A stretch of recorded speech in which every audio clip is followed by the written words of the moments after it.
ओम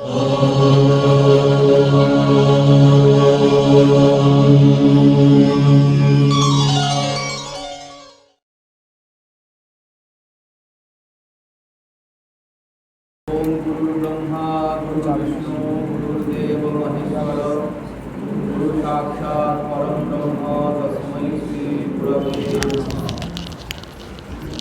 আজকে বৈশাখ মাসে শুক্লপক্ষের পঞ্চমী তিথি। এই তিথিতে আমাদের দেবেশ্বর মহাদেব আমরা জানি এই বাসগৃহটি আমাদের পরম শ্রদ্ধেয় শ্রীমতী লক্ষ্মী দাস তার বাসগৃহ। সেই বাসগৃহটাই তিনি প্রেম মন্দির আশ্রমের দেবেশ্বরের মন্দির তৈরি করেছেন এবং সেটি প্রেম মন্দির আশ্রমের পরিচালনাতেই এই দেবেশ্বর মহাদেবের সেবা পুজো ইত্যাদি সব চলছে। এবছর নিয়ে আমাদের চতুর্থ বছর আমরা এই দেবেশ্বর মন্দির মহাদেবের তিথি পূজা উদযাপন করছি। আমাদের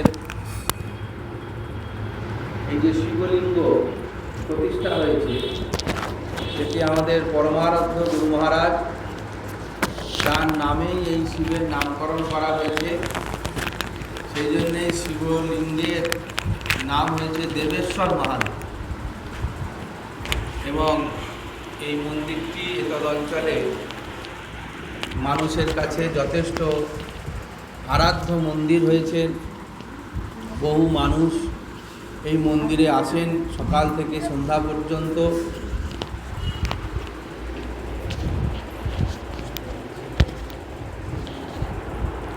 এবং এখানে তারা পূজা অর্চনা করেন।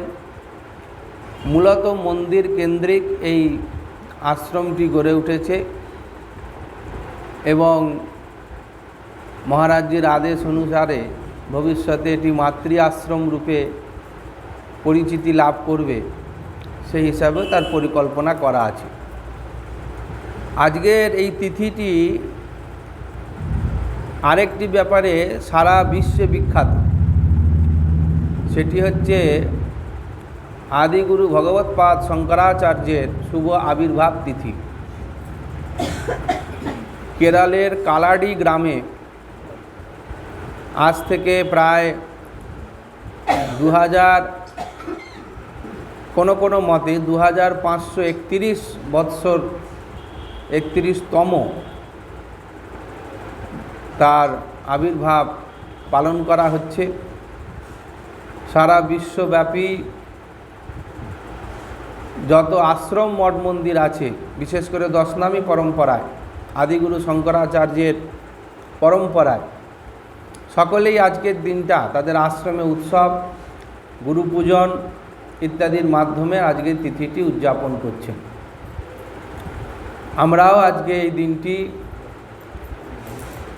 সকালটা যেরকম আমরা কাটিয়েছি দেবেশ্বর মহাদেবের সঙ্গে, সকালবেলাতে আমাদের দেবেশ্বর মহাদেব এবং মন্দিরে শিব পরিবারের গণেশ মহারাজ, কার্তিক মহারাজ, গৌরী মা, অষ্টভুজা দুর্গা এবং পঞ্চমুখী হনুমানজি এবং কাল ভৈরব, এনাদের মূর্তি আমাদের মন্দিরে প্রতিষ্ঠিত রয়েছে। তার সঙ্গে নন্দী মহারাজের মূর্তি আছে এবং আমাদের গুরু মহারাজদের গুরু পরম্পরা একদম ব্রহ্মানন্দ মহারাজজি পর্যন্ত আমাদের চিত্রপট মন্দিরের মধ্যে সকালবেলায় বিধিবৎ গুরু পরম্পরার পূজা হয়েছে। এবং মাতা সিদ্ধেশ্বরী ঠাকুরানী, যিনি আমাদের ঋষরার যাকে বলে সবথেকে প্রাচীনতম মন্দির এবং মা সেবিতা হন, সেই চিত্রপটও আমরা এই মন্দিরের মধ্যে সকালবেলায় পূজা অর্চনা করেছি। তার সঙ্গে সঙ্গে সেই পূজা পর্ব, রুদ্রাভিষেক, হোম, প্রতিষ্ঠা তিথিবিহিত হোম এসব মিটতে মিটতে আজকে প্রায় আমাদের 3টে অতিক্রম হয়েছে, 3টের ওপর, 3:30 প্রায় বেজে গেছে। আর অগণিত ভক্তবৃন্দ, প্রায় 500-র কাছাকাছি ভক্তবৃন্দ আমাদের এতদ অঞ্চলে তারা প্রসাদ গ্রহণ করেছে দুপুরবেলায়। আমাদের পাশে প্যান্ডেল করে সেখানে প্রসাদ ব্যবস্থা হয়েছিল। এই করে সকালটা আমরা অনুষ্ঠান সূচি রেখেছিলাম, আর বিকেল দিকটা সন্ধ্যাবেলায় আমরা আদিগুরু শঙ্করাচার্যের আবির্ভাব তিথি উপলক্ষে আমরা আদিগুরু শঙ্করাচার্যের ওপরে একটু আলোচনা শুনব। তার সঙ্গে সঙ্গে আদিগুরু শঙ্করাচার্যের রচিত স্তোত্র, তাকে স্মরণ করে স্তোত্র এবং গুরু বন্দনা এর মাধ্যমেই আমরা আজকের এই সান্ধ্যকালীন ধর্মসভা অনুষ্ঠান আজকে আমরা করব। তো প্রথমে আমরা সমবেতভাবে গুরু বন্দনার মধ্যে দিয়ে এই অনুষ্ঠানে শুভারম্ভ করব। একটা বই আমাকে দিলে ভালো হয়।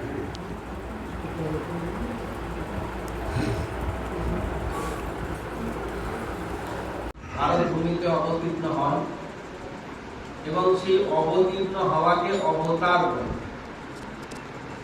আর হলে তার নির্দিষ্ট কিছু কাজ আছে, সেই কাজে ভগবান কি বললেন? পরিত্রাণায় সাধুনাম বিনাশায় চ দুষ্কৃতাম। আর তৃতীয় কাজ হচ্ছে ধর্ম সংস্থাপনার্থায়, ধর্মের সংস্থাপন করতে। সনাতন ধর্ম তার মূল গ্রন্থ হচ্ছে বেদ। মন্ত্রদ্রষ্টা ঋষিরা তাদের অপুরন্ত জ্ঞান ভাণ্ডার বেদ আকারে সনাতন ধর্মকে দিয়ে গেছেন।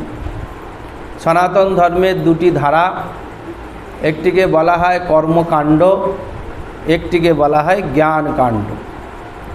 কর্মকাণ্ড হচ্ছে লৌকিক এবং পারলৌকিক ক্রিয়াকর্মাদির জন্য ইষ্ট চিন্তন বা ইষ্ট কর্মকে বলা হয় কর্মকাণ্ড।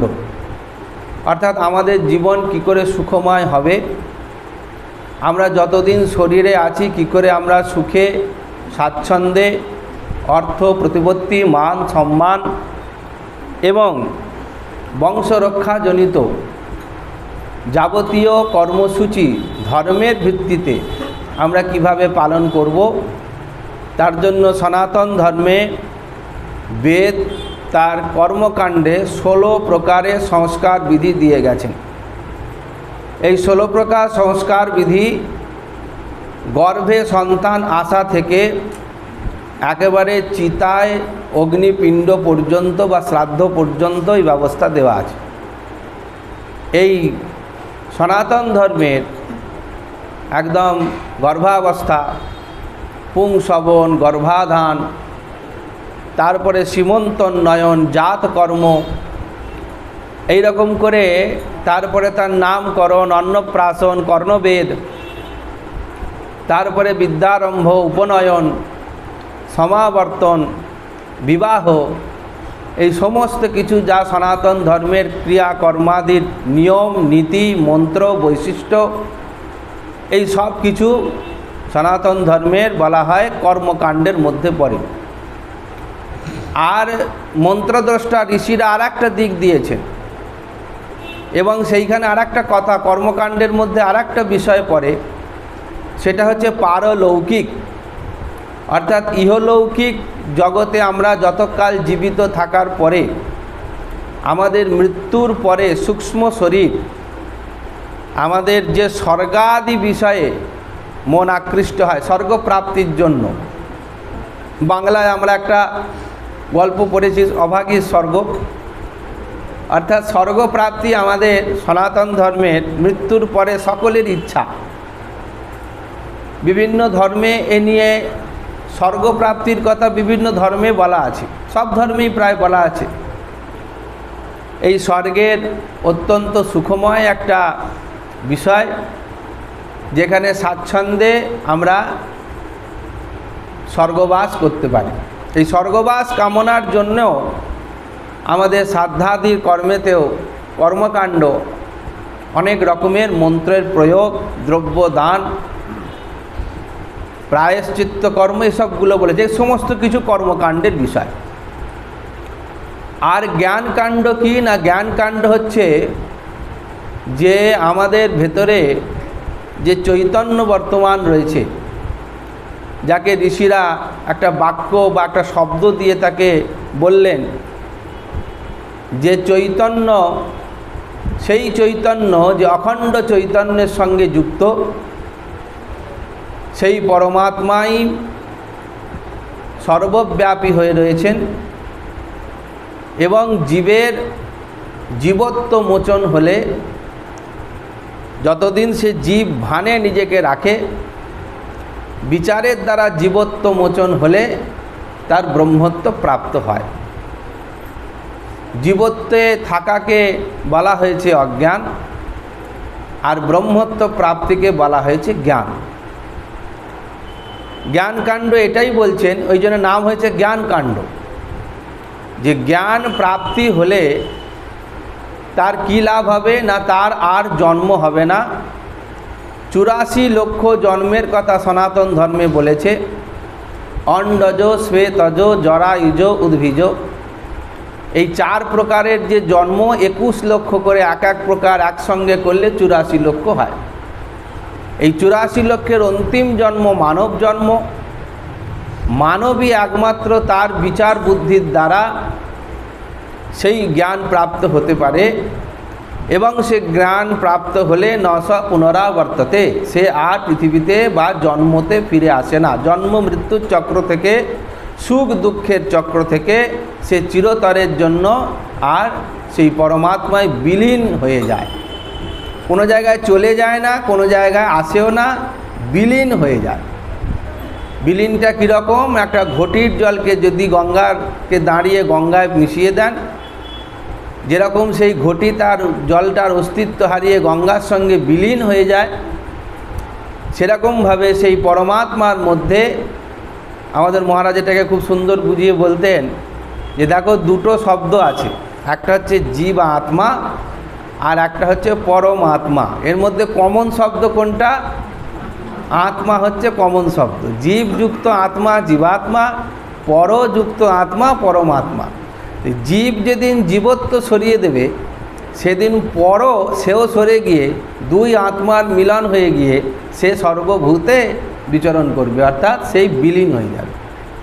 এই যে জ্ঞানের বিষয়, সেইটাকে বলা হয়েছে জ্ঞানকাণ্ড। এই নিয়েই সনাতন ধর্ম লক্ষ লক্ষ বছর ধরে ঋষি মুনি আশ্রম পরম্পরায়, চতুরাশ্রম পরম্পরায়, অর্থাৎ ব্রহ্মচর্য, গার্হস্থ্য, বানপ্রস্থ এবং সন্ন্যাস, এই চতুরাশ্রম ধারায়, সনাতন ধারায় তারা ঋষি পরম্পরায়, গুরুকুল পরম্পরায়, আচার্য পরম্পরায় শিক্ষায় শিক্ষিত হতো এবং সেইভাবেই তারাই সনাতন ধর্ম প্রচারিত হয়েছিল। ভগবান যার জন্যে এটাকে একবারে বলে শেষ করেননি, বারবারই বলেছেন যদা যদা হি ধর্মস্য গ্লানির্ভবতি। মানে ধর্মের যে গ্লানি আসবেই, এটা ভগবান স্বয়ং জানতেন। সেই জন্যে এই গ্লানি যখন খুব অত্যন্ত বেড়ে যায়, যেমন বর্ষার আগে যখন বৃষ্টি হয় না, তখন যেভাবে নদী নালা নর্দমা যেরকমভাবে ময়লায় ভরে যায়, আর যখন বর্ষার জল চারিদিকে প্লাবিত করে, তখন সব ধুয়ে মুছে সাফ করে দিয়ে নির্মল স্বচ্ছ করে দেয়। তীর বেগে সেই স্বচ্ছ জল ছুটছে যেন রাস্তা দিয়ে মনে হচ্ছে। সেই রকমভাবে আবির্ভাব করে ভগবান আবির্ভূত হয়ে এই রকম আমাদের ধর্মের আবিলতা বা ময়লাকে তিনি পরিষ্কার করে পুনরায় আবার সেই স্বচ্ছ নির্মল করে দেন, আবার ধর্ম চলতে থাকে। যুগে যুগে এমনই ঘটনা ঘটেছে। সত্যযুগ থেকে শুরু করে কলিযুগের আগে পর্যন্ত বা কলিযুগেও ভগবান কোনো না কোনোভাবে আবির্ভূত হয়েছেন যুগের প্রয়োজনে, অবস্থার প্রয়োজনে, পরিস্থিতির প্রয়োজনে। কখনো তিনি মৎস্য হয়েছেন, কূর্ম হয়েছেন, নরসিংহ হয়েছেন, বামন হয়েছেন, পরশুরাম হয়েছেন, রাম হয়েছেন, বলরাম হয়েছেন, এরকমভাবে তিনি আবির্ভূত হয়েছেন। আবার একই সঙ্গে আমরা দেখি যে বিভিন্ন, যেমন আমরা ভগবানের শ্রীমুখ থেকে যে গীতা বেরিয়েছে সেখানে একটি অধ্যায় রয়েছে, দশম অধ্যায় বিভূতি যোগ। সেখানে গিয়ে কি বলছেন না, বেদানাং সাম বেদস্মি স্থাবরানাম হিমালয়, এরকম ভগবান বিশেষ বিশেষ প্রকাশ বলছেন। বলতে গিয়ে বলছেন সিদ্ধানাং কপিলো মুনি, সিদ্ধগণের মধ্যে আমি কপিল মুনি। অর্থাৎ প্রয়োজন ভিত্তিকভাবে ভগবান নিজেকে প্রকাশিত করেছেন, শ্রেষ্ঠত্বে প্রকাশিত করেছেন। এরকম যুগে যুগে যখন যেরকম প্রয়োজন সেরকমভাবে তিনি আবির্ভূত হয়েছেন। আদিগুরু শঙ্করাচার্যকে শিবাবতার বলা হয়, তাকেও অবতার পুরুষ বলা হয়। কারণ একটা যদি তাকে সাধারণ মনুষ্যও ভেবে নিই, মানুষ ভেবে নিই, তাহলে এত বড় ইন্টেলেকচুয়াল ব্রেন আর এত বড় তার কর্মদক্ষতা, মানে MBA মাস্টার অফ মাস্টার, এত সুন্দর পরিচালনা বুদ্ধি, যা 2500 বছর পর্যন্ত ভারতবর্ষে সেটা স্টেবল করে আছে বা স্থিত হয়ে আছে, চলছে। একটা সময় হলো ভারতবর্ষের জৈন ধর্ম, বৌদ্ধ ধর্মের প্রাদুর্ভাব হলো। সম্রাট অশোকের অহিংসা, হিংসা তো প্রচুর করতেন, তারপরে তিনি অহিংসা মন্ত্রে ব্রতী হয়ে বৌদ্ধ ধর্ম গ্রহণ করার পরে অখণ্ড ভারতবর্ষ সম্রাট অশোক যতদূর পর্যন্ত সাম্রাজ্য বিস্তার করেছিলেন, ইন্দ্রনেশিয়া, এখন বর্তমান নাম জাভা, সুমাত্রা, এই সমস্ত এক অখণ্ড ভারতবর্ষে বৌদ্ধ ধর্ম ব্যাপ্ত হলো। এবং সেখানে যে ব্যাপ্ত সনাতন ধর্ম, আমরা জানি আঙ্করভাট মন্দির কোথায় ছিল, শিব মন্দির, কত হাজার বছর আগে। এরকম আমাদের সনাতন ধর্ম যেখানে যেখানে ব্যাপ্ত হয়েছিল, সনাতন ধর্মীরা দলে দলে বৌদ্ধ হতে শুরু করলেন, আর সনাতন ধর্ম বিপন্ন হতে শুরু করল। আমরা যে বর্তমানে 4টি মন্দিরের কথা জানি, একটা আমরা সবাই জানি, সবাই গেছি, সেটা হচ্ছে পুরী জগন্নাথ মন্দির। যে মন্দিরে তো মন্দির ছিল, ভগবান ছিল না, এবং যে ভগবানকে পূজা করা হতো বলো বৌদ্ধ মূর্তি। সেখানকার রাজা পর্যন্ত বৌদ্ধ মন্ত্রে দীক্ষা নিয়েছিলেন। এরকমভাবে সনাতন ধর্মের যাগ যজ্ঞহীন হয়ে পড়ল, এবং সনাতন ধর্মের ব্যাখ্যা করার মতন, বলার মতন সাহস দুঃসাহস কারো কেউ দেখাতে পারল না। কিছু কিছু স্থানে কোনো কোনো ব্রাহ্মণ পণ্ডিত তারা সেই চর্চার মধ্যে থাকতেন। তৎকালীন ভারতবর্ষে একজন বিখ্যাত পণ্ডিত ছিলেন, তার নাম ছিল কুমারিল ভট্ট, যিনি সনাতন ধর্মকে আঁকড়ে ছিলেন, কিন্তু বৌদ্ধ ধর্ম জানতেন না। তর্ক হতো তখনকার দিনে সনাতন ধর্মের সঙ্গে আর বৌদ্ধ ধর্মের তর্ক হলো, তো কুমারিল ভট্ট কিছুই জানতেন না বৌদ্ধ ধর্ম, তিনি হেরে গেলেন। হেরে যাবার পরে তিনি তখন বৌদ্ধ ধর্ম গ্রহণ করে নিলেন, যে বৌদ্ধ ধর্ম অধ্যয়ন করলেন।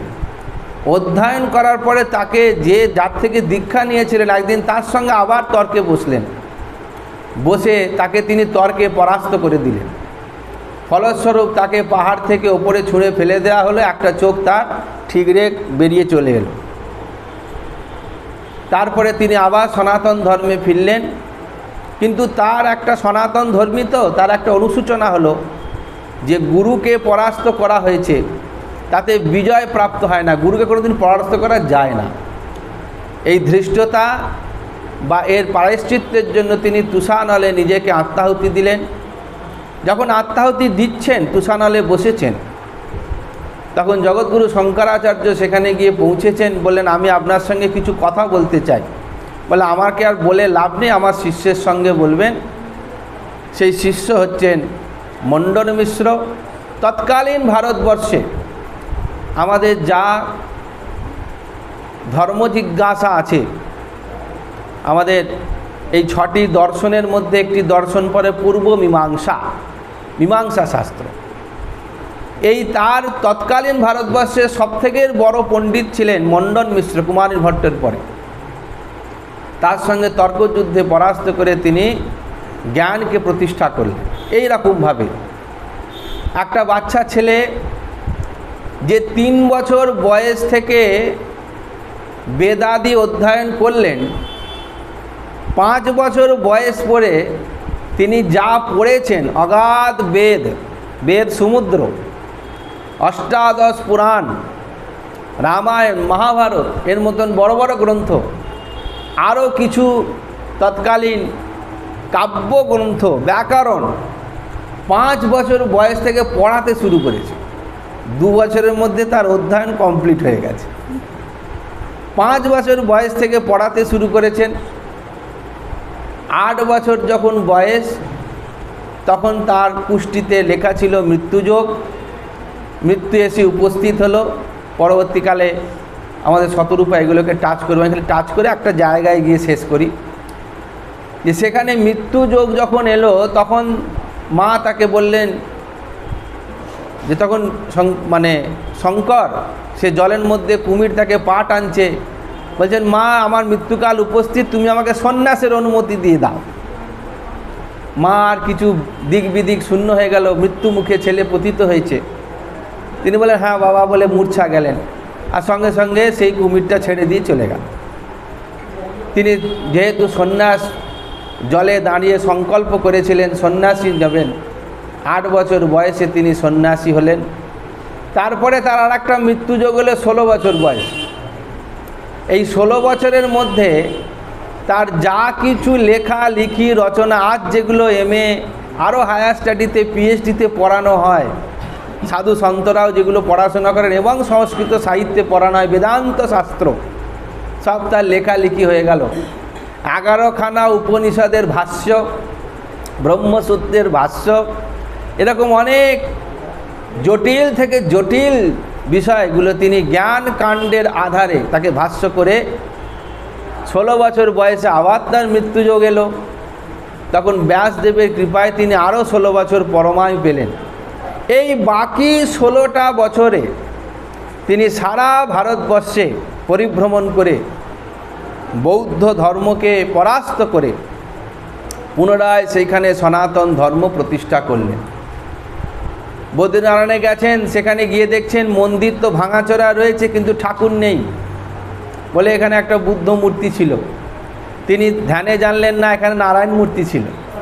কোথায় সেই মূর্তি ধ্যানে জানলেন যে ওই নারদকুণ্ডে মূর্তি পড়ে আছে, সেখানে গিয়ে তিনি 3 বারের বারে সেই জলের মধ্যে ডুবে সেই মূর্তিকে নিয়ে এসে প্রতিষ্ঠা করলেন। শুধু তাই নয়, তার ব্রাহ্মণ ব্যবস্থা, কোন বংশের ব্রাহ্মণ পুজো করবে, কি পুজো করবে তার ব্যবস্থা, ভোগরাগ কী হবে, সেই সেবা চালাবার জন্য কতগুলো পরিবারকে নিযুক্ত করা, এবং সেখানে সব কিছু ঠিকঠাক পরিচালনা হচ্ছে কিনা, ধর্মরক্ষা হচ্ছে কিনা, তার জন্য একটা পীঠ তৈরি করে একজন শঙ্করাচার্য পদবি দিয়ে তাকে বসিয়ে দিলেন তার একজন শিষ্যকে।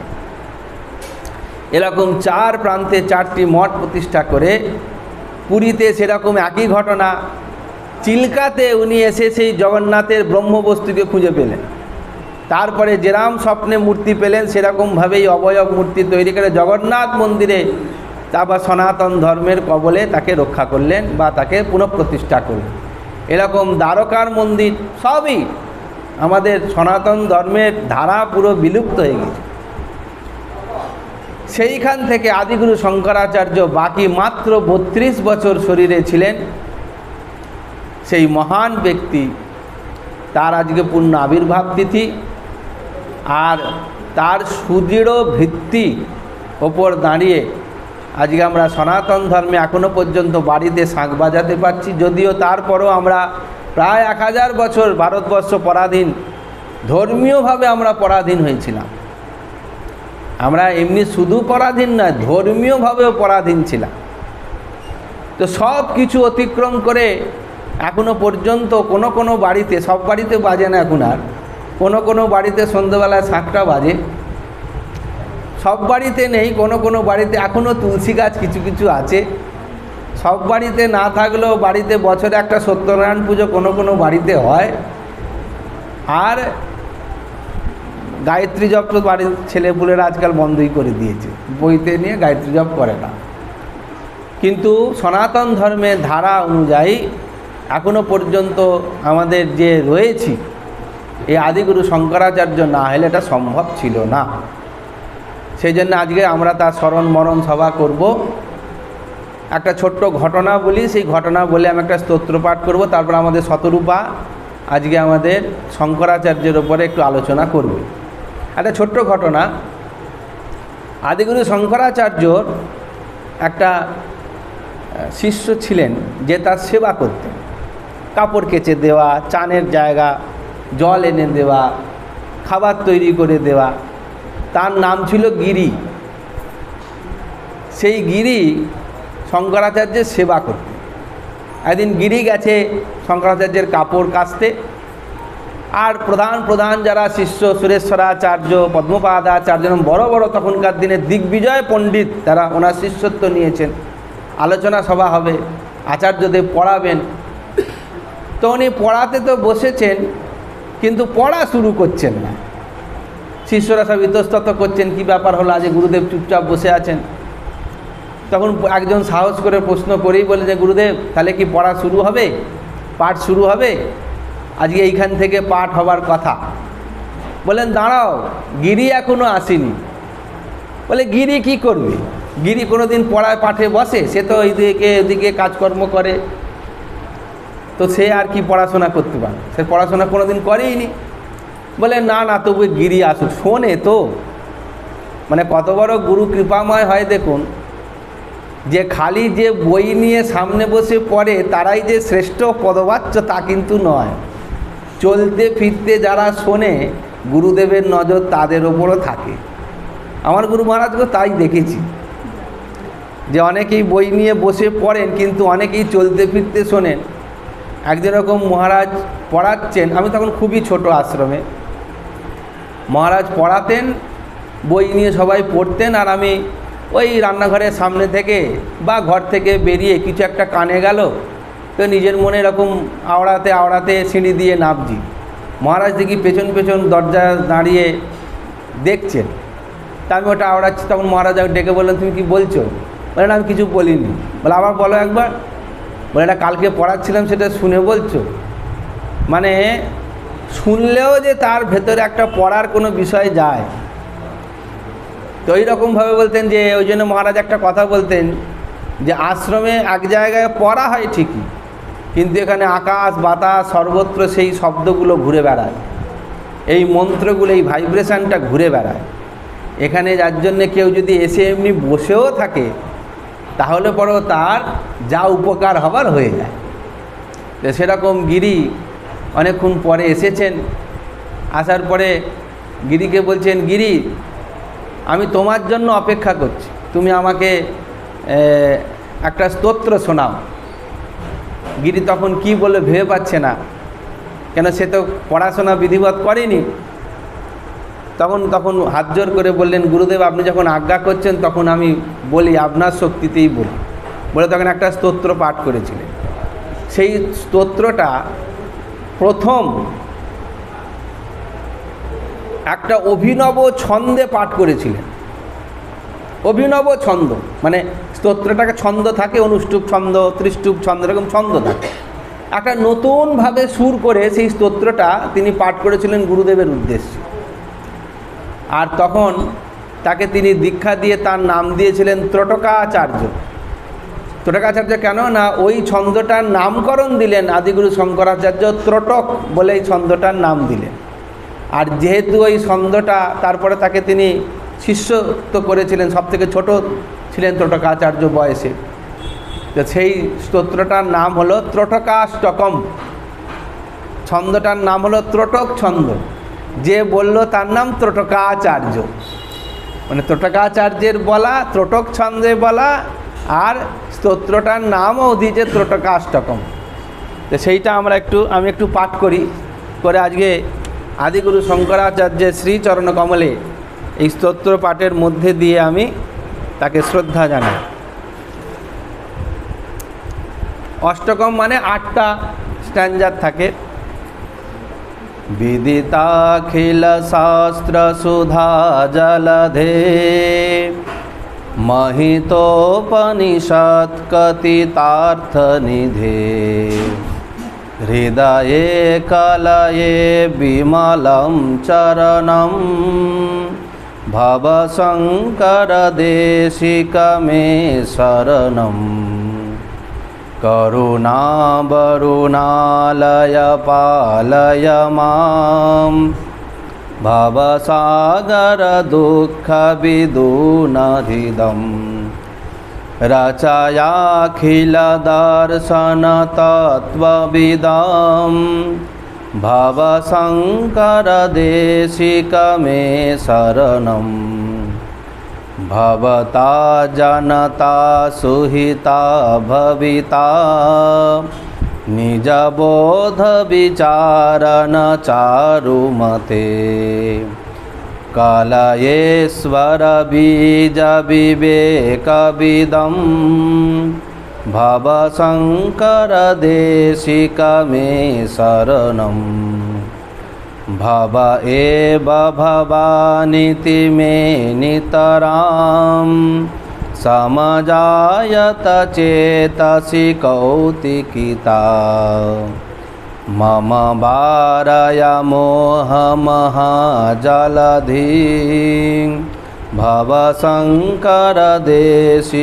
मे शरणम् सुकृतेऽधिकृते बहुधा भवतो भविता समदर्शनलासलसता अतिहीनमिमं परिपालय मां भवशङ्करदेशिक मे शरणम् जगतीमवितुं कलिताकृतयो विचरन्ति महामहसच्छलतः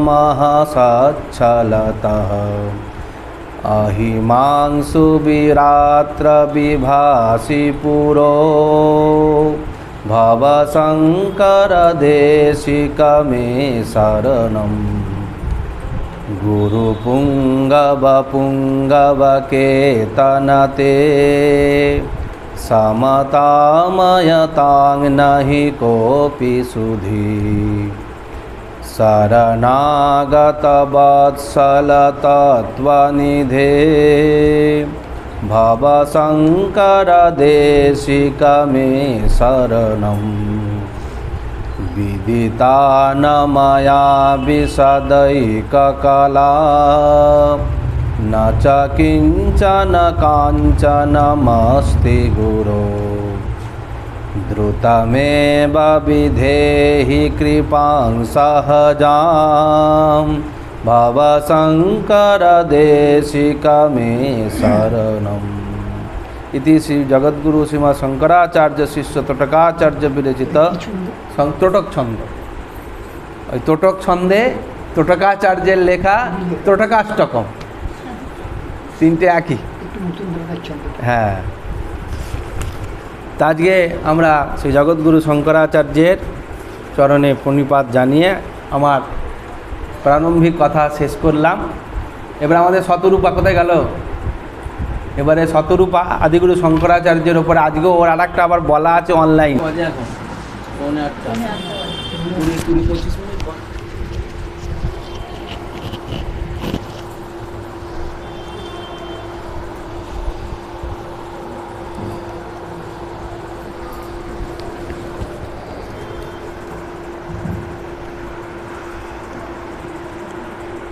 शङ्करं शङ्कराचार्यं केशवं बादरायणं सूत्रभाष्यो कृतो वन्दे भगवन्तो पुनः पुनः। ईश्वर गुरुरात्मेति मूर्तिभेदो विभागिने व्योमवत् व्याप्तो देहाय दक्षिणामूर्तये नमः। अज्ञानतिमिरान्धस्य ज्ञानाञ्जनशलाकया शलाकया चक्षुरुन्मीलितं येन तस्मै श्रीगुरवे नमः। सा मे वसतु जिह्वायां वीणा पुस्तकधारिणी मुरारी वल्लभा देवी सर्वशुक्ला सरस्वती। त्वमेव माता च पिता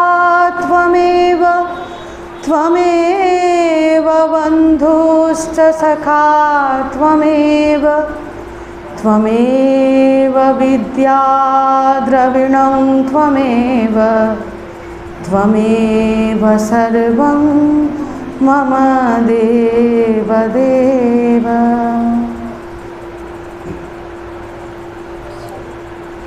শ্রী শ্রী দেবেশ্বর মহাদেব এবং শিব পরিবার চরণে অনন্ত প্রণাম জানাই। আচার্য জগৎগুরু শঙ্করাচার্য ভগবৎ পাদ তাঁর শ্রীচরণে অনন্ত প্রণাম। পূজ্য নির্গুণানন্দ মহারাজজির চরণে প্রণাম। যারা গুরুজন আছেন প্রণাম, ছোটরা আছো শুভেচ্ছা। যেটা দিয়ে শুরু করব ভাবছি, যদিও সেটা আমি খুব একটা বিশ্বাস করি না, সেটা হচ্ছে আজকে মাদার্স ডে। ফেসবুক খুলে বুঝলাম যে আজকে মাদার্স ডে। মায়ের সাথে সব খুব আদর ভালোবাসা মাখামাখি ছবি সবাই পোস্ট করেছে। শঙ্করাচার্যের জীবনের একটি ঘটনা দিয়ে তাহলে শুরু করা যাক। শঙ্করাচার্যজির মায়ের নাম ছিল বিশিষ্টা দেবী, বাবা ছিলেন শিবগুরু। একদিন শঙ্কর পাঠ করছেন, হঠাৎ মুখে স্তনদুগ্ধের স্বাদ পেলেন। পাঠ থামিয়ে ধ্যানস্থ হলেন, বুঝলেন মায়ের শেষ সময় এসেছে। আমাদের ভারতবর্ষের শিক্ষা মাদার্স ডে বছরের 365 দিনের মধ্যে একটা দিন উদযাপন করা নয়। ভগবান রামচন্দ্রের কথায় জননী জন্মভূমিশ্চ স্বর্গাদপি গরীয়সি, এটা ভারতবর্ষের শিক্ষা। তো শঙ্কর বুঝলেন মাকে কথা দিয়েছিলেন সন্ন্যাসের সময়, যেটা নতুন মহারাজ বললেন। ওনার 3টে বছরে মৃত্যুযোগ ছিল, 8, 16 আর 32। ওনার শরীর চলে যায়। মাকে বলেছিলেন, এরকম সিমিলারিটি বালানন্দ মহারাজের জীবনেও খানিকটা পাই। মাকে বলেছিলেন, আমি সন্ন্যাস নিচ্ছি ঠিকই, তোমার শেষ সময় আমি তোমার কাছে আসব।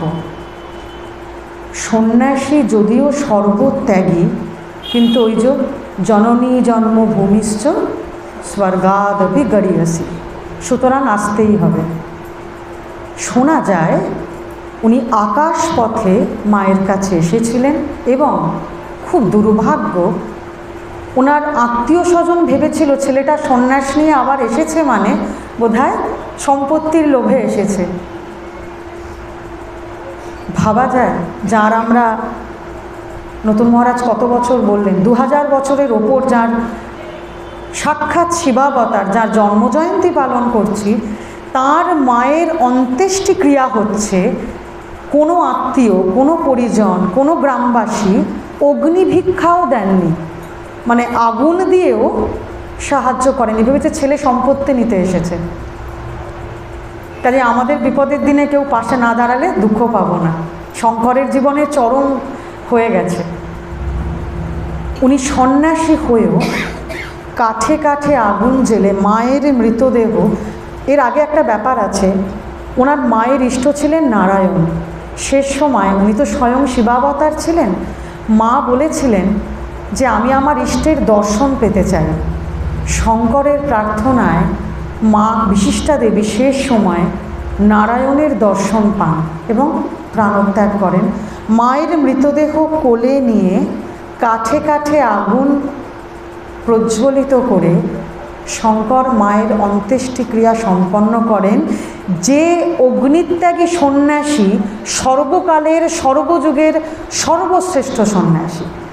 স্বর্গাদপি গড়িয়েছি কেন, সবচেয়ে বেশি গড়িয়েছি ভারতবর্ষের এই শিক্ষা একটা দিন মাদার্স ডে উদযাপন নয়, সেই জন্য এটা দিয়ে একটু শুরু করলাম।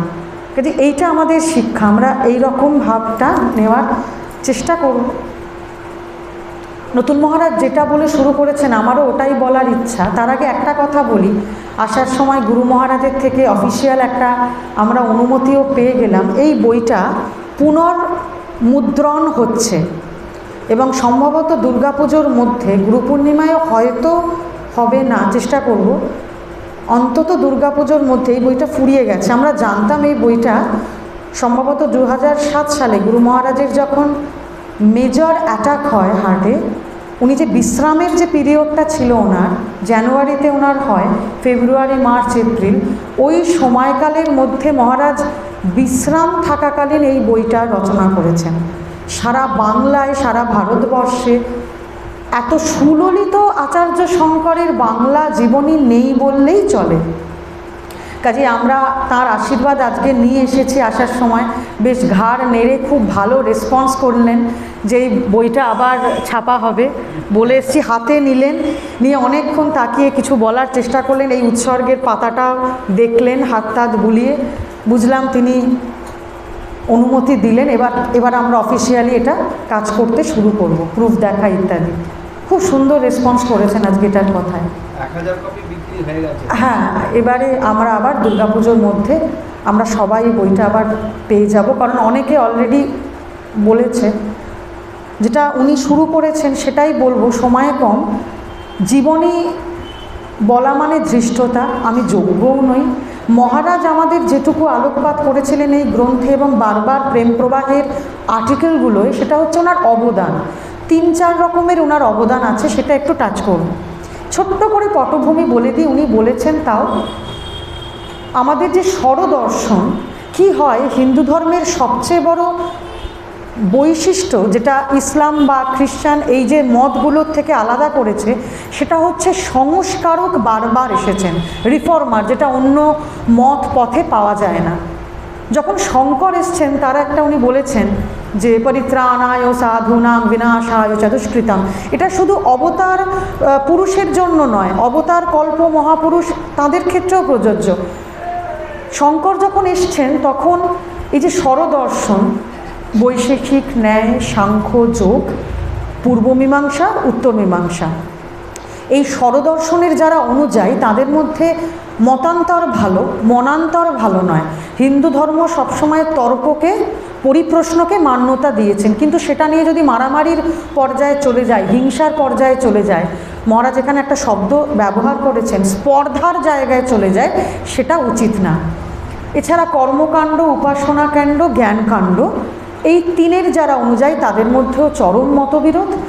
শোনা যায় যে 72টা সম্প্রদায়, একই হিন্দু ধর্ম, তাদেরই অনুযায়ী 72টা সম্প্রদায় মোটামুটি প্রচণ্ড তাদের মধ্যে মতবিরোধ, মতান্তর, মনান্তর। পঞ্চদেবতা অর্থাৎ গণেশ, সূর্য, নারায়ণ, শিব, দুর্গা, তাদের অনুযায়ী, এছাড়া মহালক্ষ্মী, সরস্বতী, প্রত্যেকেই বলতে লাগলেন আমাদের যে উপাস্য ইষ্ট তিনি শ্রেষ্ঠ। সেটা অসুবিধে কিছু নেই, ইষ্টনিষ্ঠা ভালো বা সেটাই কাম্য, কিন্তু কখনো তার জন্য একে অপরকে হিংসা করা বা তার গলা কেটে দেওয়ার মতো অবস্থায় যাওয়াটা বিশেষ করে হিন্দু ধর্মের ক্ষেত্রে বাঞ্ছনীয় নয়। এর মধ্যে তন্ত্রের একটা খুব আবিল ধারা শুরু হলো। দক্ষিণ ভারতের ক্রকোচ, অভিনবগুপ্ত, আসামের, এনাদের যে অভিচার ইত্যাদি যে ক্রিয়াগুলো আমরা অল্প স্বল্প কানে শুনি, সেগুলো খুব খারাপ দিকে চলে যায়। মানে এক কথায় বলতে গেলে, আচ্ছা, এর সাথে আবার উনি উল্লেখ করেছেন গৌতম বুদ্ধ প্রবর্তিত বৌদ্ধ ধর্ম এবং ঋষভদেব প্রবর্তিত জৈন ধর্ম, যেটা 24তম তীর্থঙ্কর বেলায় মহাবীর জৈনর সময় থেকে আবার ভীষণ ব্যাপ্তি লাভ করে। মূল সমস্যা একটা, যেটা নতুন মহারাজ স্পর্শ করলেন, সেটা হচ্ছে বেদ বিরোধিতা।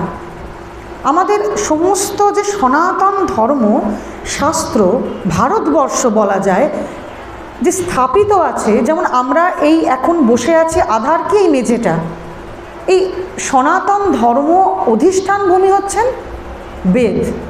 কাজে বেদ বিরুদ্ধ যা কিছু ভারতবর্ষ সেটা স্বীকার করে না, করবেও না, যেদিন বেদ বিলুপ্ত প্রলয় যদি কোনো দিন হয়। কাজে সব কিছু মিলেমিশে যেটা হলো যে বেদ বিরোধিতা, সুতরাং ভগবান তো স্বয়ং বেদ প্রকাশ, তিনি বেদ মূর্তি, তিনি তাকে আসতেই হলো। আমি একটা যেটা উনি রাজা সুধন্বাকে আচার্য শঙ্কর নিজের মুখে বলেছিলেন ওটা একটু পড়ছি। উনি এলেন এবং অদ্ভুত ব্যাপার আমরা দেখব, আবার শঙ্কর প্রবর্তিত বেদান্ত মত, শঙ্করের বেদান্ত বলে কিছু হয় না। প্রেম মন্দিরে আমরা যারা ধর্মসভা শুনি দেখবেন মহারাজরা এসে বারবার এটা বলেন, ভুল ধরিয়ে দেন, শঙ্করের অদ্বৈত মত বলে কিছু হয় না। অদ্বৈত মতটি উপনিষদ প্রতিপাদিত, আচার্য শঙ্কর এসে সেটা রিএস্টাবলিশ করেছেন, পুনঃপ্রতিষ্ঠা করেছেন নিজের অনবদ্য প্রতিভায়।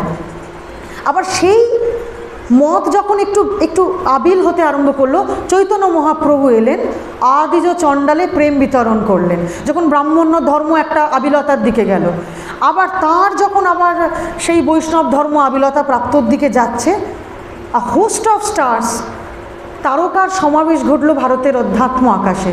সে রামকৃষ্ণ পরমহংসদেব, বালানন্দ ব্রহ্মচারী, সীতারাম বাবা, ত্রৈলঙ্গ স্বামী, পর শ্রী অরবিন্দ, স্বামী বিবেকানন্দ এসে যে ডিডোজিও বা ব্রিটিশের যে প্রভাব, অধর্মের যে প্রভাব বাড়তে আরম্ভ করেছিল, অর্থাৎ হিন্দু ধর্ম বারবার সংস্কারককে জন্ম দিয়েছে। একজনকে নিয়ে বসে থাকেনি, তিনি ঈশ্বরের দূত হতে পারেন বা সান অফ গড হতে পারেন। ভারতবর্ষ এই ধরনের সংকীর্ণতাকে, কুপমণ্ডুকতাকে প্রশ্রয় দেয়নি।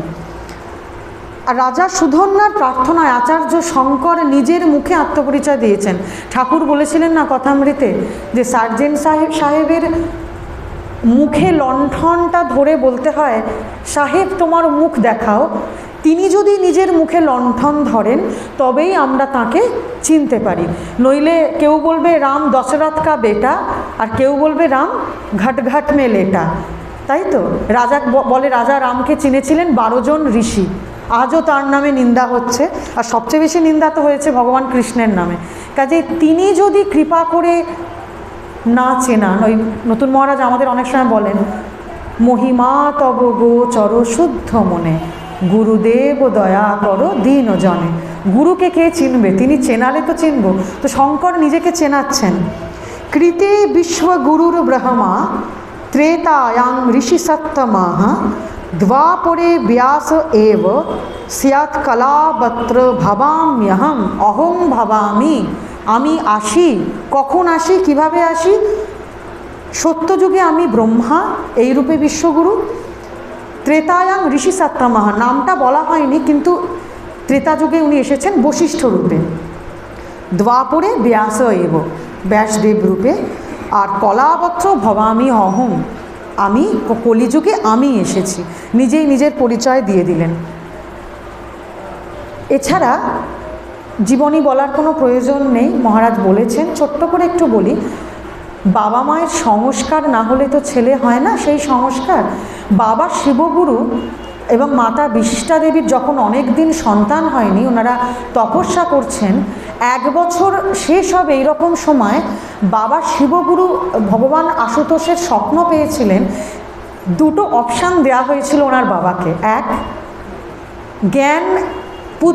জ্ঞানী পুত্র হবে কিন্তু কম আয়ু, বা একটু কম জ্ঞানী হবে দীর্ঘায়ু। পিতামাতা সেরম না হলে কি আর আচার্য শঙ্কর আসেন?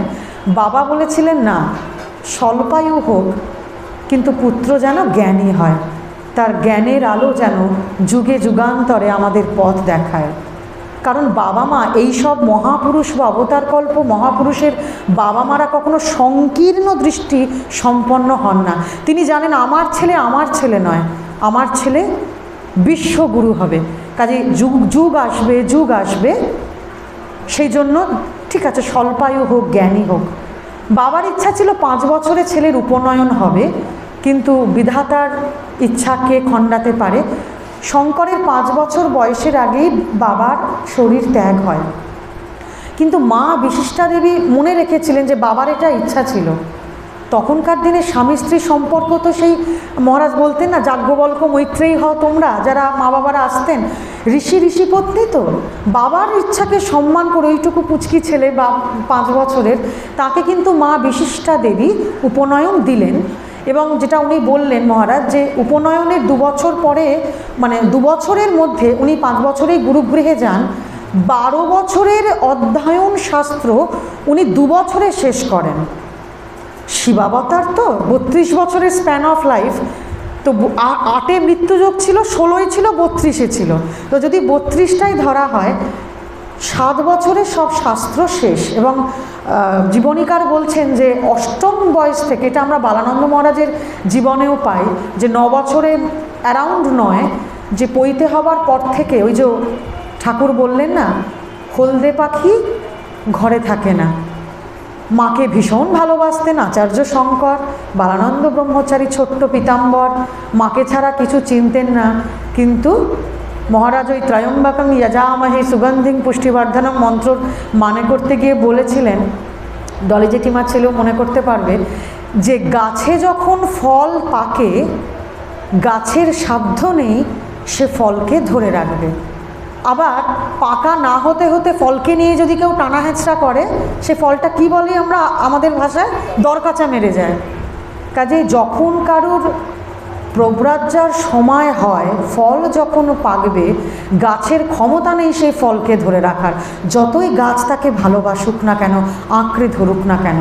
পীতাম্বর, বাচ্চা পীতাম্বরও 9 বছর বয়সে উপনয়নের পর কোথায় উজ্জয়িনী আর কোথায় গুজরাটের গঙ্গনাথ, একা একা 240 বছরের ব্রহ্মানন্দ স্বামীর কাছে চলে গেছিলেন।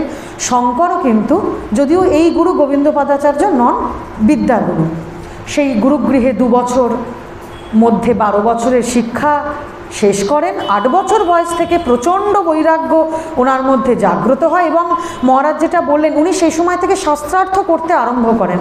একটা ছোট্ট ঘটনা বলি গুরুগৃহের, এটা আমরা জানি, তাও বলতে খুব ইচ্ছা হচ্ছে। উনি গুরুগৃহে ভিক্ষা করতে হয় বালক ব্রহ্মচারীকে বা সন্ন্যাসীকে, তাতে তিতিক্ষা অভ্যাস হয়, কেউ মান সম্মান দেবে, কেউ অপমান করবে, তুল্য নিন্দা স্তুতির মৌনি তো একদিনে হবে না। আচ্ছা, একটি গৃহে গেছেন, খুব দরিদ্র পরিবার, মানে তাদের বাড়িতে তখন সেই মুহূর্তে চালও নেই দেবার মতো। তো শঙ্করকে দেখে খুব কাঁদছেন দম্পতি, যে তুমি এলে, এইটুকু বাচ্চা ছেলে, এমনিই তো হয় না বাচ্চা কাউকে দেখলে আমাদের একটু মায়া বেশি লাগে, তোমাকে কিচ্ছু দিতে পারছি না। তো দেখলেন বাগানে আমলকির গাছ হয়েছে, একটা আমলকি ফল এনে ব্রাহ্মণের হাতে বা শঙ্করের হাতে দিলেন। তাদের দুঃখ দেখে, যারা আমরা অনেকে পরবর্তীকালে শঙ্করকে কটাক্ষ করি, তার নাকি হৃদয়বত্তার দিকে একটু কম ছিল, তিনি নাকি শুধু মস্তিষ্কের দিক থেকে বিশাল পণ্ডিত ছিলেন। আমরা এই ঘটনাটা স্মরণ করব, তখন তার বয়স কিন্তু 7 বছরও হয়নি। শঙ্করের ভীষণ কষ্ট হলো, যে এত গরিব, আমাকে আমলকি ফল দিলেন, একটু চাল নেই বাড়িতে। তো খুব আকুল হৃদয় উনি লক্ষ্মীর কাছে প্রার্থনা জানালেন। কি স্তব জানালেন, আমরা সেই স্তবটা অনেক সময় করি এখন, কনকধারা স্তোত্রম। তো লক্ষ্মী বর দিলেন যে ঠিক আছে, সোনার আমলকিতে শোনা যায় উঠোন ভরে গেছিল। কেন এই ঘটনাটা বলছি, এটা আগেও এক জায়গায় উত্তরপাড়ায় বলেছি, এটার একটা শিক্ষা আছে, এটা আমার মহারাজ এই বইতে লিখেছেন। শিক্ষাটা হলো, মা লক্ষ্মী একটা কথা বলেছিলেন, ঠিক আছে বরদান করলেন, আমলকি এলো, খুব ভালো কথা, তার দারিদ্র চলে গেল। মা লক্ষ্মী একটা কথা বলেছিলেন, সেটা আমাদের জন্য খুব শিক্ষণীয়, মহারাজ লিখেছেন এই বইটায়।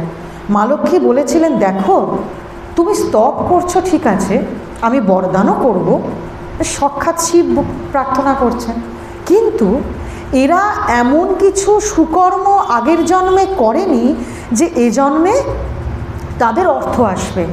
এই একই জিনিস বালানন্দ মহারাজের জীবনে পাই। আমি আবার ওনার নাম ভুলে গেছি, ওই জমিদার কি নাম, যার অন্ন হজম হতো না, আগের দিনও ভুলে গেছিলাম নামটা, যতীন্দ্রমোহন বাবু। তো ওনার অন্ন হ্যাঁ ঠাকুর, তো ওনার অন্ন হজম হতো না, বালানন্দ মহারাজকে এসে উনি গিনি উপহার দিচ্ছেন। তো বালানন্দ মহারাজ রসিকতা করে বলেছিলেন, এই গিনিগুলো তো আমি দাঁতে খেতে পারবো না। তখন হাত জোর করে বলছেন, আপনি গ্রহণ করুন। বালানন্দ মহারাজ বলেছিলেন, তোমার কি অসুখ? না, আমার আমাশা, আমার অন্ন হজম হয় না। তো বলেছিলেন, তুমি পূর্বজন্মে অন্ন দান করনি, যে জন্য এই জন্মে তোমার অন্ন হজম হচ্ছে না, কিন্তু তুমি অনেক ধন দান করেছিলে, সেই জন্য তোমার এ জন্মে প্রচুর ধন এসছে। ব্যাপার হচ্ছে এগুলো শিক্ষা মহারাজ লিখেছেন এই বইটায়। তার মানে আমাদের এই জন্মে যা হয়ে গেছে প্রারব্ধবশাৎ এই শরীর এসছে, খুব ভালো কথা, কিন্তু আগামী জন্ম তো আসবে আশা করি। আমরা এই মুহূর্ত থেকে এমন কর্ম করব যে কর্মের সংস্কার রূপে আমাদের ধর্ম, অর্থ, কাম ও মোক্ষ চতুর্বর্গ লাভের কোনো অন্তরায় না হয়। এটা হলো গুরুগৃহের কথা। এর পরের কথা উনি অনেক বলেছেন, আমি একটু অবদানটা বলে শেষ করব। অবদান মহারাজ এখানে খুব সুন্দর ভাগ করেছেন 3-4টে ভাগে। শেষে যেটা বলবো সেটা হচ্ছে দার্শনিক অবদান, খুব কঠিন কথা। আর শুরুর দিকে একটু যেটা বলে শুরু করব, তীর্থ সংস্কার। মহারাজ বলেছেন যখন উনি বদ্রীনারায়ণে গেছেন, অলকানন্দা, খরস্রোতা, চারপাশ দিয়ে আমরা যারা গেছি, কি অপূর্ব শোভা জানি। নরনারায়ণ মন্দিরের কোলে সেই মন্দির। শঙ্কর গিয়ে দেখছেন শালগ্রাম শিলায় পূজা হচ্ছে, খুব দুঃখ পেলেন। শুনলেন চৈনিক দস্যুরা সেই মূর্তি কোথায় ফেলে দিয়েছে কেউ জানে না, মানে অনেকগুলো কুণ্ড কোথায় কুণ্ডে ফেলেছে, কেউ সেই রিট্রিভ করতে পারেনি আর কি, মূর্তিটাকে উদ্ধার করতে পারেনি। তো উনি একটু চিন্তা করে কিছু দূর এগিয়ে নারদ কুণ্ডে ডুব দিলেন।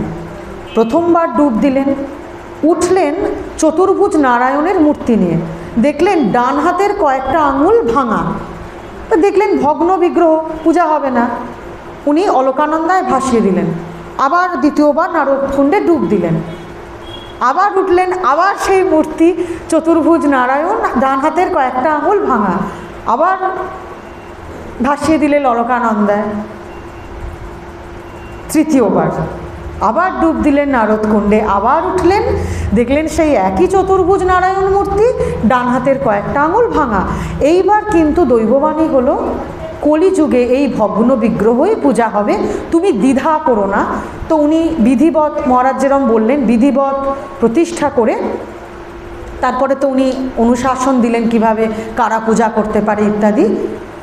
একই ঘটনা মহারাজ উল্লেখ করেছেন পুরীতেও।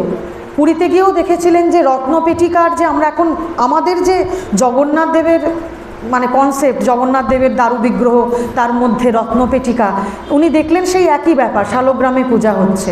উনি ধ্যানস্থ হলেন, দিয়ে চিল্কা হ্রদের পূর্ব তীরে সবথেকে বড় যে বটগাছটা, তার নিচে উত্তর প্রান্তে উনি খুঁড়ে দেখা গেল রত্নপেটিকা ওখানে আছে। ধ্যানস্থ হয়ে এটা জানলেন, রত্নপেটিকা উদ্ধার করে। এবং ওনাদের পাণ্ডারা বলেছিল, হ্যাঁ আপনি বলছেন ঠিকই, কিন্তু আমরাও শুনেছি রত্নপেটিকা উদ্ধার করতে পারেনি। তো রত্নপেটিকা উদ্ধার করে দারুব্রহ্মের বিধিবৎ স্থাপনা করে এই যে তীর্থ সংস্কার, আমরা পুরী যাওয়ার লোক সামনে বসে আছে, বছরে 3-4 বার পুরী যান। আমাদের বাঙালিরা যে দুটো জায়গায় সবচেয়ে বেশি যাই বোধহয়, শীতকালে কেদারবদ্রী আর পুরী, সম্ভব হয়েছে শঙ্করাচার্যের জন্য। মহারাজ যেটা বললেন, আজকে আমরা যে বসে ধর্ম আলোচনা করছি, শাঁখ বাজাচ্ছি, ধূপধুনো দিচ্ছি, জন্মজয়ন্তী পালন করছি, শঙ্করাচার্য ছাড়া হিন্দু সমাজের এই যে সংহত রূপ, একটা ছবি দেখলাম ফেসবুকে কিছুদিন আগে, ভারতবর্ষের অখণ্ড ভারতের যে মানচিত্র, যেটা শ্রী অরবিন্দের স্বপ্ন ছিল, পণ্ডিচেরিতে এখনও আছে, একটা গেরুয়া রং করা পুরো অখণ্ড মানচিত্র, আর শঙ্কর হাতে দণ্ড নিয়ে পুরো মানচিত্র জুড়ে দাঁড়িয়ে আছেন। আসলে মহারাজও এই শব্দটা ব্যবহার করেছেন বইতে, উল্কার বেগে সে 16 বছর, ওই যে 16 থেকে 32 বা 8 থেকে 16, ওই যে মানে একটা তার দার্শনিক চিন্তা ভাবনার 16 বছর, আর একটা পরিব্রজনের 16 বছর, উল্কার বেগে সারা ভারতে ঘুরে এই যে তীর্থ সংস্কার করা, এবং পশুপতিনাথ করেছেন নেপালের, আরও অনেক তীর্থ সংস্কার করেছেন, রামেশ্বর একটু অন্যরকম করেছেন। এগুলো সম্ভবই হতো না, আমরা এই পুজো দিই ইত্যাদি করি, কিছুই সম্ভব হতো না যদি না আচার্য শঙ্কর সে সময় ওই আবির্ভূত হতেন, এবং উল্কার বেগে মহারাজের ভাষায় এই সমগ্র ভারত দ্বিধা বিদীর্ণ, দার্শনিক মতবাদে দ্বিধা বিদীর্ণ, যেটা উনি বললেন ধর্মের ভিত্তিতে আমরা যে বহুধা খণ্ডিত হয়ে গেছি, সেটা সংহত করা আচার্য শঙ্করের মতো প্রতিভা ছাড়া সম্ভব হতো না। স্বয়ং শিবকে আসতে হলো বিশ্বগুরু রূপে। এটা তীর্থ সংস্কারের জায়গা। আর একটা অবদান মহারাজ এখানে করেছেন, গ্রন্থ, 1 শাস্ত্রভাষ্য, 2 প্রকরণ গ্রন্থ, 3 স্তোত্র। শেষ থেকে শুরু করি। উনি অদ্বৈত মতবাদের প্রচার সারা জীবন করে গেছেন, কিন্তু ওনার মতো দ্বৈতবাদের সমর্থনে স্তব স্তোত্র আজ অবধি কেউ করেননি। মানে গণেশ দুর্গা লক্ষ্মী তো অবশ্যই, এমনকি নদীদেরও উনি স্তব রচনা করে গেছেন। কি গঙ্গা স্তোত্র আমরা পাঠ করি আশ্রমে, দেবী সুরেশ্বরী ভগবতী গঙ্গে ত্রিভুবন তারিণী তরল তরঙ্গে। আচ্ছা, গুরু পাদুকা স্তব, এক্ষুনি মহারাজকে বলছিলাম, মহারাজ এটা আমাদের খুব বলতেন, মানে যারা আমরা একটু যদি কলেজ ফেরত আসতাম, মানে ইয়ং বয়স, দুটো খুব শোনাতেন আমাদের, বালোস্তাবৎ ক্রীড়াসক্তঃ তরুণোস্তাবৎ তরুণীসক্তঃ বৃদ্ধস্তাবৎ চিন্তামগ্নঃ পরমে ব্রহ্মণি কোপি ন লগ্নঃ। বাল্যে আমরা ক্রীড়াসক্ত, যৌবনে তরুণ তরুণীর আসক্ত বা উল্টোটা, বৃদ্ধাবস্থায় চিন্তামগ্নঃ, সারাক্ষণ ভেবে যাচ্ছে পাস বই কবে আপডেট করব আর কত সুদ বাড়লো। পরমে ব্রহ্মণি কোপি ন লগ্নঃ। সুতরাং ভজ গোবিন্দং ভজ গোবিন্দং গোবিন্দং ভজ মূঢ়মতে। মহারাজ বলতেন সংস্কৃতে গালাগাল হচ্ছে, দেবভাষা তো, এর থেকে নিচে আর নামেননি, সেটা হচ্ছে সব থেকে খারাপ শব্দ মূঢ়মতি। সম্প্রাতে সন্নিহিতে কালে নাহি নাহি রক্ষতি ডুক্রিংকরণে। যখন মৃত্যু আসবে ব্যাকরণের সূত্র তোমায় বাঁচাবে না, কে বাঁচাবে? ভজ গোবিন্দং ভজ গোবিন্দং গোবিন্দং ভজ মূঢ়মতে। এইটা খুব বলতেন।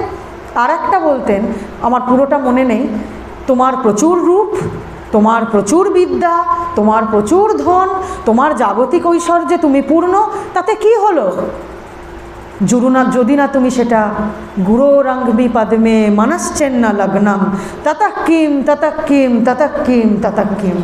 মহারাজ যখন বলতেন না, মনে হতো গালে থাপ্পড় পড়ছে, কি বলিষ্ঠতা, প্রচুর ধন, প্রচুর ঐশ্বর্য, প্রচুর মান মর্যাদা, কি হলো যদি গুরোরঙ্গমি পদ্মে মনশ্চেন্ন লগ্নম, গুরুর পায়ে মন এলো না, তত কিম তত কিম তত কিম তত কিম, তাতে কি তাতে কি তাতে কি, কিচ্ছু না, সমস্ত বৃথা। আমরা আগের দিন এক জায়গায় আলোচনা করেছি, অনেকগুলো শূন্য লিখেছেন আর তার ডান দিকে একটা সংখ্যা লেখা, কিচ্ছু ভ্যালু নেই। কিন্তু যদি বুদ্ধি করে সংখ্যাটা ওই কোটি কোটি শূন্যের বাঁ দিকে লেখা হয়, সেটা হয়তো 1 কোটি, 10 কোটি, 1 বিলিয়ন, 100 বিলিয়ন। আমাদের জীবনের, পুরো জীবনের যদি বাম প্রান্তে বা শুরুতে ঈশ্বরকে না বসানো যায়, জীবন বৃথা, তত কিম তত কিম তত কিম তত কিম।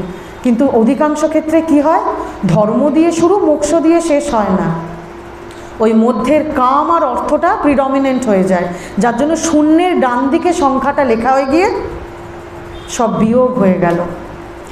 প্রকরণ গ্রন্থ, আমাদের আচার্য শঙ্করের দেখবেন মহারাজ বেদান্ত ক্লাস শুরুর আগে তত্ত্ববোধ পড়াতেন। শঙ্করাচার্য করে গেছেন ওটা, ধরুন কেউ প্রথম বেদান্ত পড়তে চাইতেন, সূক্ষ্ম শরীরম কিম, স্থূল শরীরম কিম, এরমভাবে প্রশ্নোত্তরে মহারাজ এটা খুব সুন্দর বঙ্গানুবাদ করেছেন।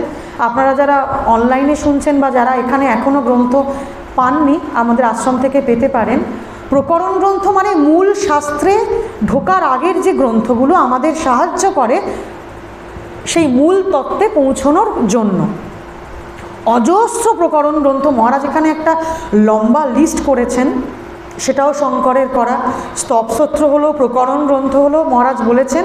এবার মূল শাস্ত্র ভাষ্য, 108টা উপনিষদের মধ্যে 11টার ভাষ্য রচনা করেছেন উল্কার গতিতে, এবং ব্রহ্মসূত্রের ভাষ্য রচনা করেছেন।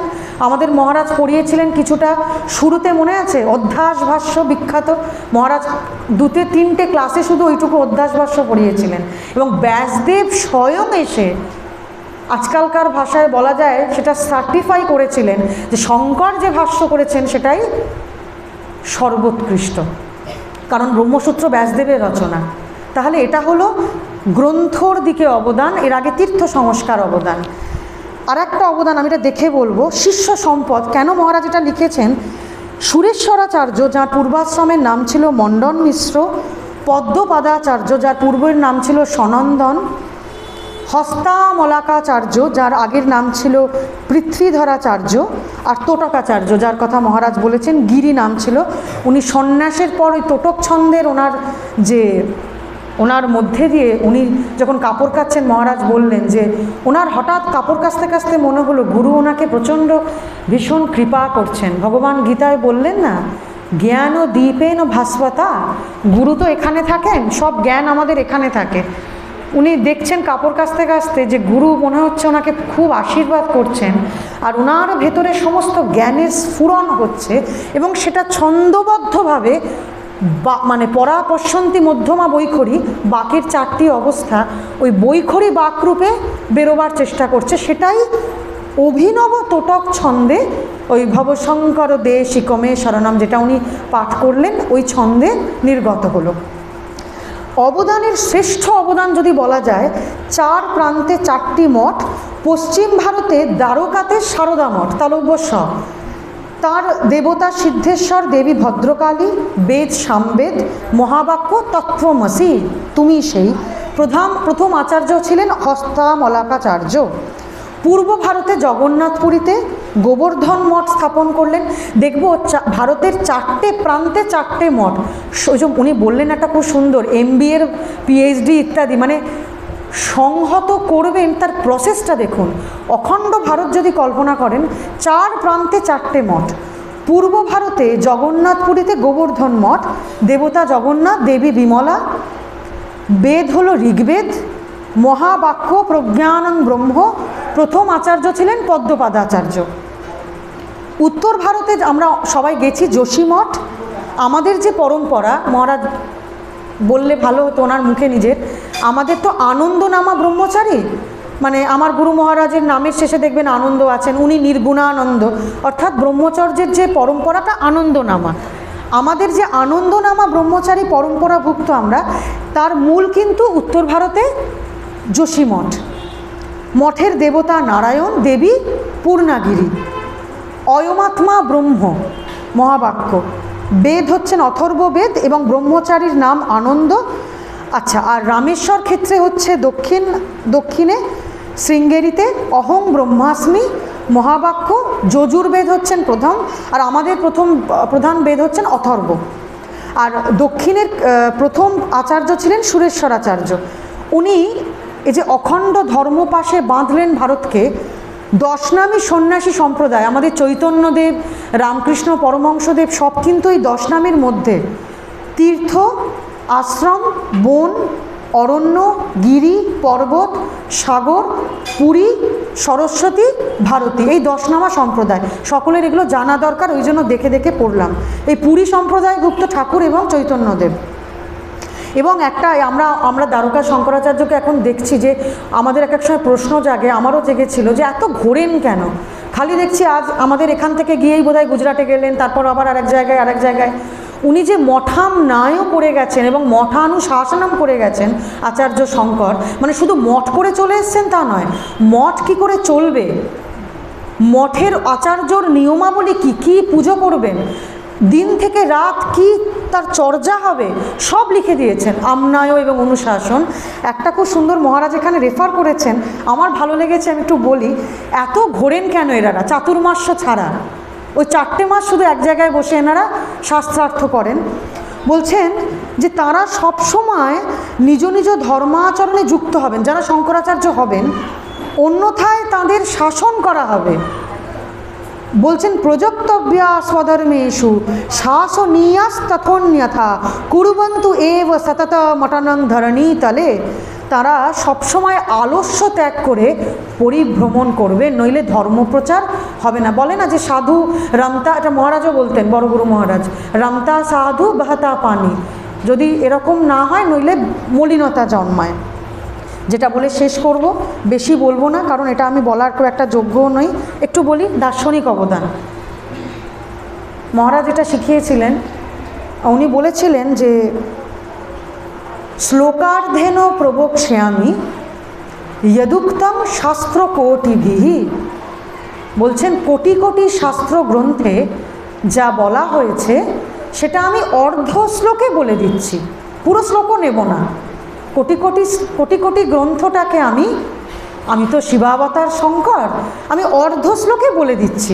যেরকম আমরা আগের দিন আলোচনা করেছি, সমগ্র বেদ উপনিষদের 700 শ্লোকে গীতাতে বলা হলো। সেই অর্ধ শ্লোক কি? ব্রহ্ম সত্যং জগন মিথ্যা জীব ব্রহ্মৈব না পরো। এই যে মহাবাক্য 4টে, একই জিনিস আমাদের অন্বয় করা হলো, প্রতিপাদ্য করা হলো। এবং এই মহাবাক্যর দ্বারা এই ব্রহ্ম সত্যং জগন মিথ্যা জীব ব্রহ্মৈব না পারো, এই অর্ধশ্লোক দিয়েই ভারতকে অখণ্ড করেছেন শিবাবতার জগৎগুরু শঙ্করাচার্য। তাই এটা বলে শেষ করব। ব্রহ্ম সত্যং, ব্রহ্ম একমাত্র সত্য, জগন মিথ্যা। খুব বড় বড় বৈজ্ঞানিক, খুব বড় বড় দার্শনিকরাও এই শব্দটাতে একটু টালমাটাল হন এবং অনেক সময় ভুল ব্যাখ্যা করেন। কেন মিথ্যা? মিথ্যা মানে কি? অত্যন্ত জলের মতো সহজ করে বললে এখানে মিথ্যা মানে অশ্বডিম্ব, মানে ঘোড়ার ডিম বা বন্ধাপুত্র, সেই মিথ্যা নয়। এখানে মিথ্যা মানে অনিত্যতা। যেমন আমরা পুরীর সমুদ্রে চান করতে গেছি, এটা আমার কথা নয়, এই উদাহরণটা আছে অষ্টাবক্র সংহিতায়, এটা ঋষি অষ্টাবক্রের উদাহরণ। আমরা খুব ঢেউ নিয়ে ঝাঁপাঝাঁপি করলাম, চান টান করে এলাম। এরপর আমাদের যদি কেউ বলে তুমি যে এত চান করলে, জানো তো জগৎ মিথ্যা, ঠাস করে একটা চর মারবো, তাই না? ইয়ার কি হচ্ছে? এত সমুদ্রে চান করে এলাম, পুরীর জগন্নাথ মন্দিরে পুজো দিলাম, খাজা খেলাম, কাকাতুয়া না কি আছে সেই সব, জগৎ কি করে মিথ্যা হয়? বললেন ওই যে চান করলে সমুদ্রে কি কি দেখেছো? বলেন কেন? ঢেউ দেখেছি। সব সময় ঢেউ দেখেছো? না, মাঝে মাঝে ফেনা উঠছিল, রাতের অন্ধকারে দেখছি বুদবুদ উঠছে, জোনাকি, মাঝে মাঝে জোনাকি জ্বলছে। এই যে তিনটে জিনিস দেখেছো, ফেন, তরঙ্গ, বুদবুদ, আসলে তিনটেই মিথ্যা। সত্য কি? সমুদ্রের জল। ওই জলটাই ফেন, তরঙ্গ, বুদবুদ, এই তিন রকম নামে উপনিষদের ভাষায় বাচারম্ভনং বিকার নাম ধ্যেয়ং মৃত্তিকা ইতিএব সত্যম। আচার্য শঙ্কর নতুন কিছু বললেন না, পুনঃস্থাপিত করলেন ব্রহ্ম সত্য জগন মিথ্যা। সমুদ্রের জলটা সত্য, আর জলটা তিনটে রূপে নামে আমাদের কাছে প্রতিভাসিত হলো এবং আমরা ব্যবহার করলাম। ফেনা, তরঙ্গ, বুদবুদ, অষ্টাবক্র সংহিতার উদাহরণ। আর একটা উদাহরণ মায়েরা বেশি আছে আমাদের খুব প্রিয়, একই সোনা, কখনো দুল, কখনো আংটি, কখনো হাতের চুড়ি, কখনো পায়ের মল। শ্যাকরা বিজ্ঞানী, কারণ সে একত্ব দেখে, সে দেখবে কত ভরি সোনা আছে, আর আমি দেখব নানাত্ব। শ্যাকরা সত্যকে দেখছে, সে সোনা দেখছে। কুমোর মাটি দেখছে, তাই সে বিজ্ঞানী। একবিজ্ঞানে সর্ববিজ্ঞানম।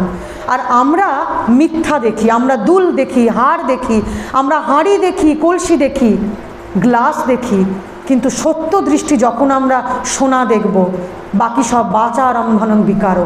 এই জন্য ব্রহ্ম সত্য, অধিষ্ঠান ভূমি সত্য, আর তিনি সব হয়েছেন। সেই জন্য বললেন জীব ব্রহ্মৈব না পরো। এই যে বললেন অয়মাত্মা ব্রহ্ম তত্ত্বমসি, গুরু শিষ্যকে একটাই কথা বলার উপদেশ থাকে, তত্ত্বমসি শ্বেতকেতো। হে শ্বেতকেতু, ছান্দোগ্যোপনিষদ বলছেন সেটাই মহাবাক্য, তুমি সেই।